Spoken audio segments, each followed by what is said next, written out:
Au nom du Père, et du Fils, et du Saint-Esprit. Amen. Mon Seigneur et mon Dieu, je crois fermement que tu es ici, que tu me vois, que tu m'entends. Je me mets à genoux en ta présence, pour t'adorer. Je te demande le pardon de mes péchés et la grâce de faire avec profit ces 10 minutes de prière. Profit pour moi et pour les autres. Ma Mère Immaculée, Saint Joseph et mon ange gardien, intercédez pour nous. Peut-être as-tu entendu parler du syndrome de l'imposteur en psychologie.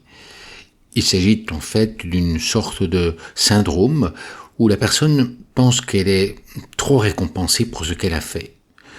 C'est presque maladif si on pourrait dire, elle pense qu'elle n'a pas fait suffisamment, ou bien que c'est par coup de chance qu'elle a pu faire tout cela, ou bien qu'elle ne mérite pas autant, et peut-être même que c'est pour elle comme une façon d'être comme un imposteur, par exemple, qui fait certaines choses, mais après, parce qu'il a été aidé par quelqu'un, par exemple, s'attribue en quelque sorte les droits et les bénéfices et les récompenses qu'il ne mérite pas dans le fond.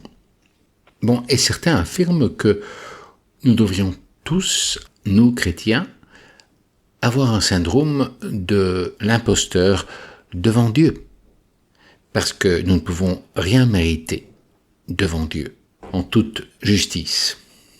C'est-à-dire, dans le fond, que tout ce que Dieu nous donne et nous donnera, nous ne le méritons pas. Bon, c'est bien beau tout cela, mais en réalité, le Christ nous dit une autre parole. Il donnera à chacun selon ses mérites.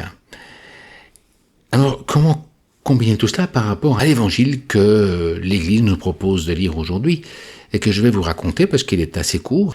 Un beau jour, Jésus disait à ses apôtres : « Lequel d'entre vous, quand son serviteur vient de labourer ou de garder les bêtes, lui dira à son retour des champs : Viens vite à table, mangeons. Ne lui dira-t-il pas plutôt : Prépare-moi à dîner, mets-toi en tenue pour me servir, le temps que je mange et que je boive. Ensuite, tu pourras manger et boire à ton tour. Et sera-t-il reconnaissant envers ce serviteur d'avoir exécuté ses ordres ? De même, vous aussi, quand vous aurez fait tout ce que Dieu vous a commandé, dites-vous : Nous ne sommes que des serviteurs inutiles. Nous n'avons fait que notre devoir. Dans le fond, si nous n'avions pas fait ce que Dieu demande, nous serions punissables.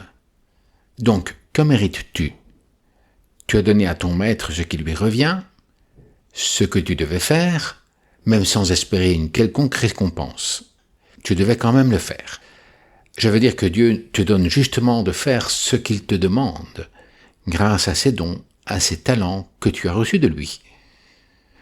On pourrait dire que tu es déjà comblé par le fait que Dieu t'appelle à collaborer et te fournit tout ce qu'il faut pour ta tâche et pour vivre, grâce à la bonté du Créateur. Il a parfaitement le droit de te demander d'obéir à ses demandes. Il parle ici d'ordre même. Et de fait, comme on le voit, le Seigneur ne demande pas qu'une seule chose. Il demande même après que tu aies accompli ta première tâche, il te demande encore d'autres services. Lui servir à manger. Et il te donnera de manger après ces multiples services. Ça, c'est important. Parce qu'il te donne aussi de vivre. Que pouvons-nous mériter face à Dieu, qui nous a donné la vie, l'intelligence, la volonté, la liberté, les talents, la santé. Je ne sais pas, il a donné tellement de choses que nous lui devons d'une certaine façon. Et cela demande de la persévérance et de savoir que nous ne méritons rien en toute rigueur, dans le sens où nos services à Dieu ne nous donnent pas un droit d'exiger une récompense de la part de Dieu. Pourtant, Dieu nous la donne et nous la donnera cette récompense. Il n'agit pas exactement comme le maître de cette parabole. En fait, il nous donnera cette récompense, mais non pas en stricte justice, mais par pure libéralité et bonté. Les pères et les liturgiens de l'Église distinguent 2 types de mérites. Le mérite qu'on dit de congruo, c'est-à-dire un mérite fondé sur la convenance de donner à une personne une certaine récompense, mais qui ne mérite pas à proprement parler. Par contre, il y a le mérite de condigno, qui est le mérite fondé sur la stricte justice. Tout ouvrier mérite son salaire. Et un patron doit payer le salaire juste à ses ouvriers. Le Christ en parle plusieurs fois. Mais par rapport à Dieu, qu'est-ce qui se passe? Le mérite de Condigno, qui se caractérise par une égalité entre le service rendu et les récompenses reçues, est mesuré par ce qu'on appelle la justice commutative, qui fait que on a une certaine obligation de faire le travail, et puis, quand le travail est accompli, il y a une obligation pour le maître de te payer, ou pour le client doit te payer. Ce type de mérite donne un droit réel et une récompense qui se fondent sur la valeur intrinsèque de la bonne œuvre qui a été accomplie. Mais le mérite de Congrou, en fait, se caractérise par une inadéquation, un manque de proportion intrinsèque entre le service et la récompense. Il ne réclame une récompense que sur la base de l'équité et la convenance, plutôt que la stricte justice. Et la récompense du mérite de Congrou dépend largement de la bonté, de la libéralité du donateur. Tu donnes à manger à quelqu'un qui te demande, simplement, qui a fait l'effort de te demander, simplement. Ou bien tu donnes un pourboire à quelqu'un qui a rendu un service, effectivement, mais tu lui donnes plus que ce que tu dois en stricte justice. Bon, c'est ce qu'on appelle le mérite de Congrou. Et c'est un peu ce qui peut arriver aussi parfois avec un père. Je crois que la meilleure façon d'expliquer cela, c'est de montrer que Dieu est comme un père très bon et très libéral.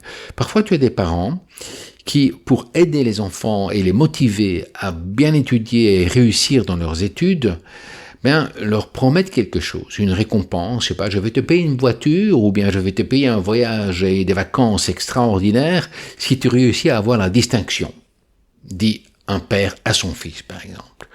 Eh bien, si le fils a la distinction après, eh bien, le père, comme il s'est engagé, va lui donner cette récompense, qu'il n'était pas obligé de donner, dans le fond, au départ. C'est parce qu'il s'est engagé à donner cela, librement, que le père a pris cette obligation sur son dos, si on peut dire. Dans le fond, Dieu fait un peu cela avec nous. Il nous donne plus que ce que nous méritons, mais aussi, il nous donne de mériter, en nous motivant aussi pour faire des bonnes œuvres. Il dit que chacun recevra selon ses œuvres, les œuvres qu'il a accomplies. Il y a donc une sorte de mérite de Congrou avec Dieu. Mais lorsque l'on a péché, et gravement, est-ce que l'on peut encore mériter quelque chose? C'est ça la différence, bien entendu, c'est que Dieu nous donne, malgré que nous perdions même ce mérite de Congrou, eh bien, Dieu nous donne montre encore plus sa libéralité, sa bonté envers nous. Suite à nos péchés graves, ou non, et la distance infinie entre Dieu et ses créatures, toi et moi, nous ne pouvons faire de Dieu notre débiteur en quoi que ce soit. Mais Dieu s'est engagé à nous donner une récompense pour nos bonnes œuvres. Il s'est même engagé à nous pardonner nos péchés si nous lui demandons sincèrement pardon.